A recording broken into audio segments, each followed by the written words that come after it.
Salut, salut, bonjour, bonsoir, peu importe l'heure à laquelle tu écoutes mon message. Là, je fais une petite promenade avec mon fils et je prends de l'air frais et j'apprécie la nature que Dieu a créée. C'est le plus grand designer qu'on puisse connaître.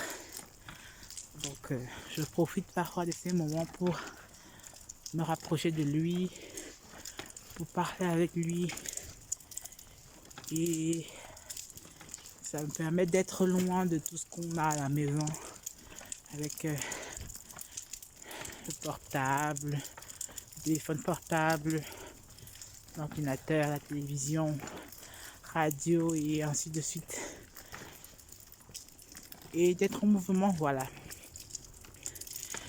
Et une fois, je crois il y a de cela quelques mois, il y a quelqu'un, une dame qui m'a posé la question de savoir comment différencier la voix de Dieu et d'autres voix. Comment est-ce qu'on fait pour écouter la voix de Dieu? Elle voulait savoir comment est-ce que moi je fais pour écouter la voix de Dieu. Est-ce que Dieu parle comme, je sais pas quoi, avec un microphone, qu'on entend sa voix subitement? Ou est-ce que c'est une voix calme? Est-ce que c'est une voix qui gronde? Est-ce que c'est une voix qui menace? Donc, c'est la question qu'elle m'a posée. Question. En fait, elle voulait avoir mon point de vue. Parce qu'elle me disait qu'elle a des difficultés à écouter la voix de Dieu. Je lui ai dit, écoute, ma soeur, pour ma part, je pense que Dieu parle à chacun de façon assez différente. Puisque nous sommes tous différents. Pour l'un, c'est de telle manière et l'autre d'une autre manière. Parce qu'il sait effectivement par quelle voix nous l'entendons et nous allons comprendre effectivement ce qu'il veut nous dire. Parce que Dieu ne parle pas seulement pour ne rien dire. Si Dieu parle, c'est qu'il a quelque chose à dire. Et ce qu'il dit, ça peut être un avertissement qu'il donne. Ça peut être de l'amour qu'il veut donner à quelqu'un. Ça peut être un réconfort. Il parle aux gens dans tous les domaines. Donc, moi, pour ma part, je ne sais pas comment ça se passe avec les autres. Comment est-ce que moi, j'écoute la voix de Dieu? Je vais donner un exemple. Parce que je pense qu'avec un exemple, c'est assez facile de... Voilà, là, je vais traverser la route comme ça. Avec un exemple, c'est peut-être assez facile d'expliquer comment est-ce que moi, j'écoute la voix de Dieu. Une fois, je me dirigeais, j'étais en train de conduire vers le centre-ville, de faire des courses et j'étais vraiment relax, pas vraiment en retard parce que je n'aime pas conduire à la dernière minute. Donc du coup, j'aime vraiment prendre mon temps quand je conduis pour ne pas faire d'erreur. Parce que voilà, dans le stress et tout ce qu'on a à faire, il peut arriver que, voilà.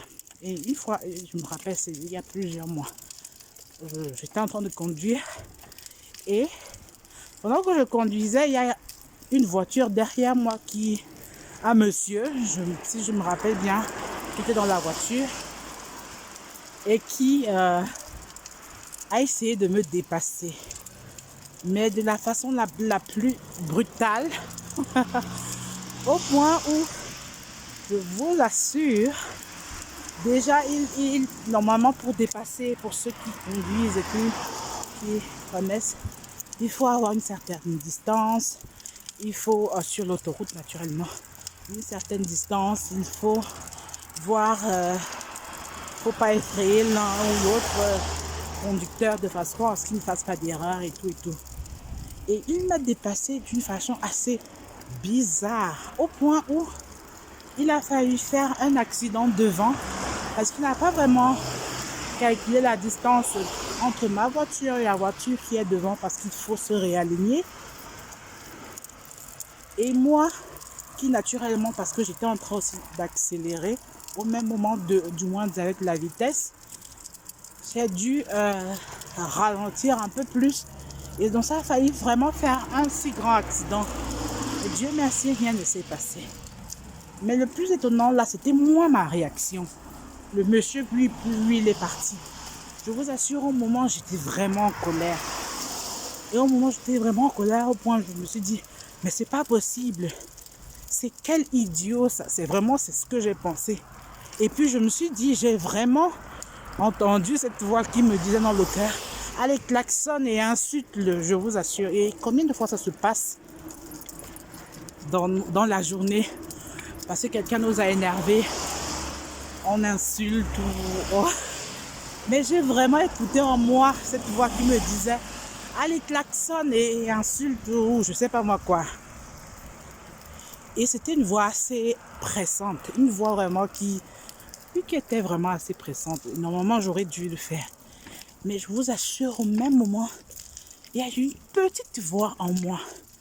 Une petite voix très calme, douce, qui a essayé de me rappeler par toute la colère que j'avais parce que ce monsieur aurait pu causer un accident et sa vie en danger et ma vie et ce que j'ai dans la voiture et d'autres.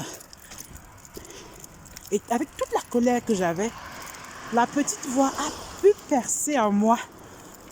Et elle m'a dit, laisse tomber. Et de la grâce pour ce monsieur. Parce que je pense qu'il n'a peut-être pas réfléchi aux conséquences. Et l'insulte, il est déjà parti. Parce que si toi tu l'insultes, tu seras en colère. Et lui est déjà parti. Et c'est à toi de pouvoir gérer tes sentiments et tes émotions en ce moment. C'était vraiment une petite voix. Et à ce moment, j'avais le choix de soit faire, c'est quelque chose qui se passe en quelques secondes, hein, ce n'est pas, je raconte maintenant tranquillement, mais ça se passait vraiment en quelques secondes. Et j'ai vraiment décidé pour moi de ne pas écouter la voix qui était imposante, qui me pressante aussi, qui me disait insulte le monsieur, klaxonne, ou je ne sais pas moi quoi, oui, montre-lui que tu es vraiment fâché. J'ai décidé pour moi de pardonner à ce monsieur que je ne connais pas, qui déjà dans sa voiture qui est parti, et d'apaiser la colère que j'ai en moi. Je vous assure, j'ai eu vraiment de la paix.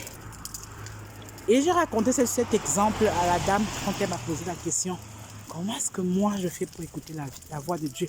Je lui ai dit, écoute ma soeur, moi c'est comme ça que Dieu me parle. Surtout dans des situations de tous les jours.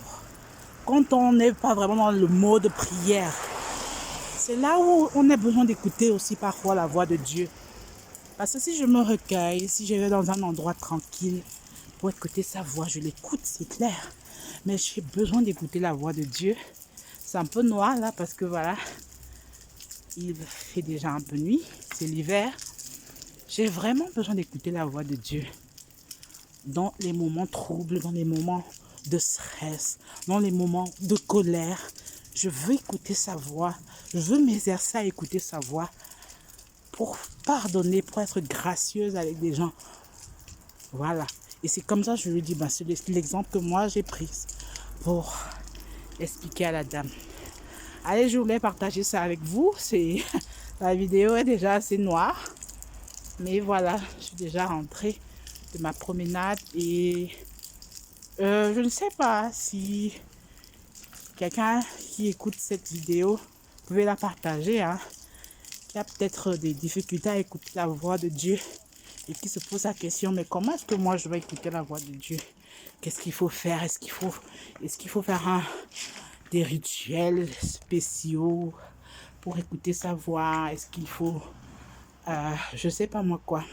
Je vais dire à cette personne, écoute, c'est à toi d'être attentif et d'être vraiment prêt et de dire à Dieu, Seigneur, parle-moi comme tu veux Et par la façon que tu sais que je vais écouter. Ne me parle pas comme à X ou à Y, parce que X et Y comprennent de telle ou telle façon. Parle-moi de la façon dont tu sauras que je comprendrai. Et il va te parler par son esprit. Allez, sois encouragé au nom de Jésus. Bonne soirée. Bye bye.